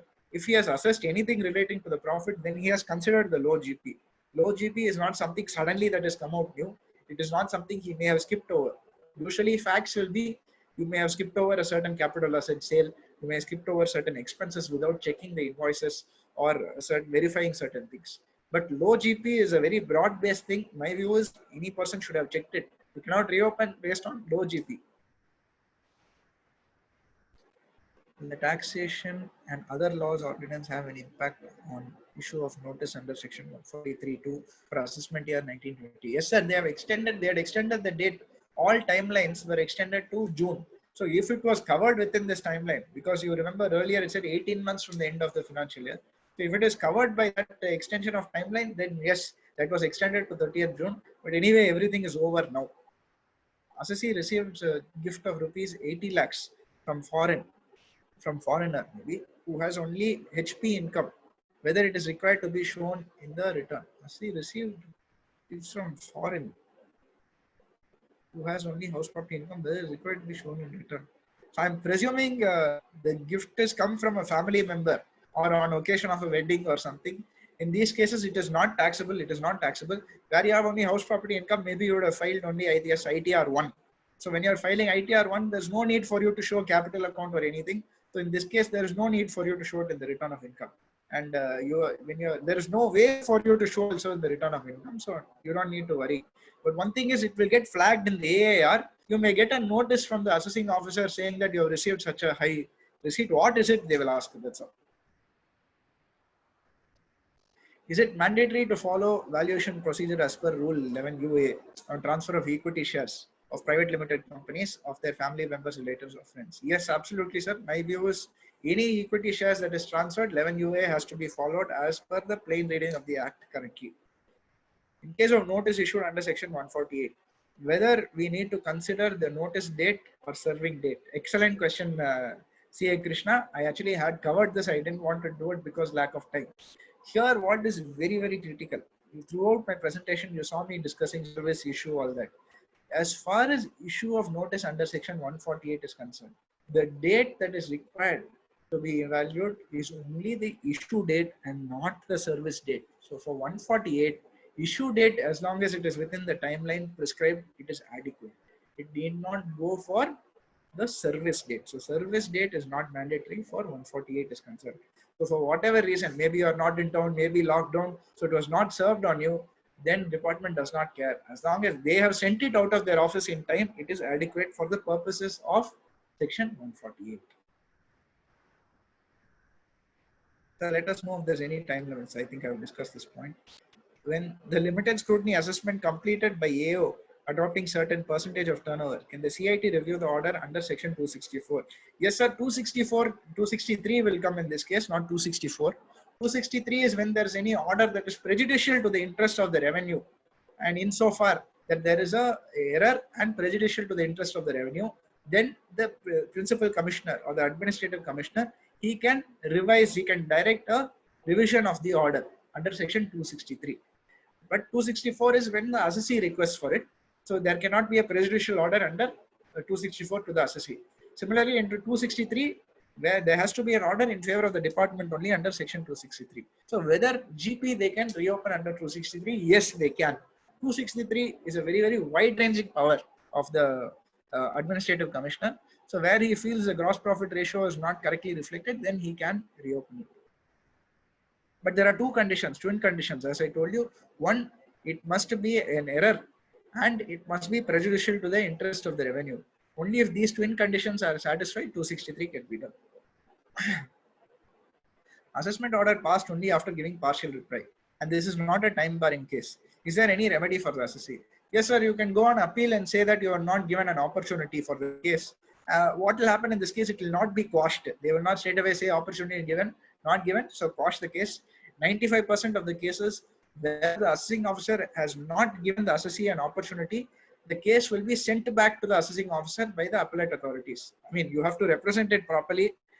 Naturally, you have to prove to them no real opportunity was given. So they will send it back to the assessing officer and say that you give them an opportunity now. And the second time when they send it, you have to go. You cannot again avoid going and then say opportunity not given. So this is the thing. But section 147 says issue and section 148 says sir. Yes, sir, that might be the case, but case law, several case laws have shown that issue only matters where service comes into question. Where service comes to question is that normally it is normally if there is a significant time lag, I should have issued the notice on 31st of March. I have issued on 31st of March. Normally, when will it be served on the assessee? In the next 1 week or 2 weeks, understandable. If I have issued on 31st of March and it is served on the assessee on 30th of September, then there's some issue there. Obviously, they have not correctly done it. You would have found in a physical mode, increasingly, where the assessing officer, he will tell that I've issued it on time. One person, he will come to your client's place and he will give the letter in hand and he will take a signature. So there he will say, I actually served it on 31st to see I've got his signature. Like that they will say. So backdated and all that. But when it comes to e-assessment, all of that is gone. They cannot do any of that. It has to be done on the manual format. Whether revised return can be filed after service of notice. Yes, sir. The first step, as I told you, when you get a reason, when they're reopening under 148, the first thing that you have to do is you have to file a return in response to the notice. If you want over there, you can always file a revised return where you are adding or offering more income to tax. Before they give the reason also, you can do it. There's nothing wrong in that. So I think with this, we have covered all the questions. I once again thank all the members, MC members of Kadapa branch and Naresh Gali sir for organizing this program and giving me this opportunity to address beloved members of the Kadapa branch. I hope I have done justice to all of you and covered enough questions. I'll be, as I said, I'll be happy to share the PPT. Please do just send me a message or an email. I'll be happy to share it. Thank you. Thank you, sir. Dear Dr. Abhishek Murali Garu, you have done an excellent presentation and it has really enriched our knowledge. You have first stated that any assessment order I see, first I will attack on technical grounds. This is true, sir. Even we also follow the same technical grounds first and then go to the merits of the case. And you have also told that appeal is the new order of the day and we have to be accustomed with appeal. and you have also highlighted on difference between issue of notice and service of notice. So you have covered several practical aspects which have enriched our knowledge. And the marathon race has been completed with high success. You have not even taken a break for 5 minutes. So we are all members and participants of this session are very thankful to you for enriching our knowledge and making this conference webinar a grand success. Thank you, sir. And I request you to share the PowerPoint presentation to the branch email ID so that we can forward it to all the participants because we have got the email IDs of all the participants. That will be useful. Instead of each person contacting you, we can do that. Okay, sir. Now I request P.A. Gopal Rao Garu, Secretary of the branch, to convey a vote of thanks. 1 minute, sir. I want to say a personal question about you. About in the Okay. state appeal, if there is a certain aspect is there Abhishek, sir, question for in state appeal order, set aside aspect is there. No, sir. CIT does not have power to set aside anymore. Yes, sir. Only ITAT has the power to set aside. Right, sir. But CIT had the power to set aside till 2003, I think, and Yes, then they sir. changed the act and they said no more can he set aside. So if it goes to CIT appeals, then he will send a remand report to the assessing officer. Assessing officer will submit his response to that. You can give a rejoinder to the remand report, but CIT does not have the power to set aside. He will issue a remand report. So even at the CIT level, if you don't get a favorable order, you can fight at the ITAT and get it set aside. Thank you very much, sir. Thank you, everybody. Today is a webcast.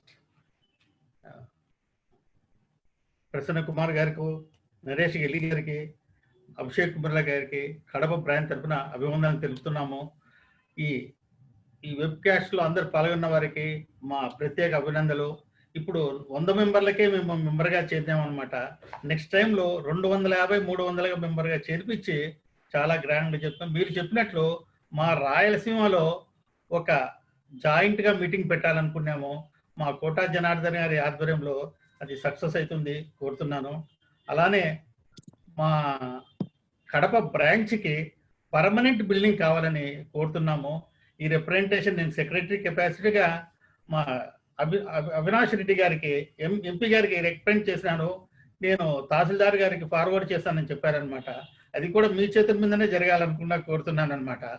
ఇక్కడ మా office boy Nagendra గారికి, వచ్చిన మెంబర్లకు, ఫ్రెండ్స్కి అందరికీ, కాజా గారికి, ఈ మా branch వచ్చినందుకు విశేష కృషి చేసిన దేవరాజ్ రెడ్డి గారికి, పల్గొండ కుమార్ గారికి, మళ్ళా మా ఫస్ట్ ప్రెసిడెంట్ అయిన, మా ఫస్ట్ చైర్మన్ అయిన ముసలే గారికి చాలా కృతజ్ఞతలుగా ఉంటున్నాం అన్నమాట.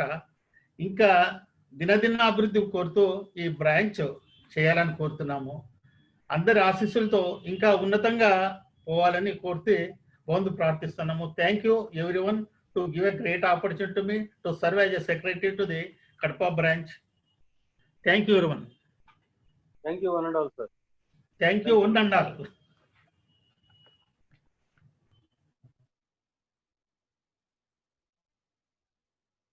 Thank you Anand Garu for joining a webinar. Thank you Uma, Judy Anna, Pradeep Garu, Jagdish Krishna, Mehtab, Satish Garu, Vasim, Sadhu Gopala Krishna, and all other CAs who have participated in the webinar. And with all your participation, this has been a great success. Thank you one and all.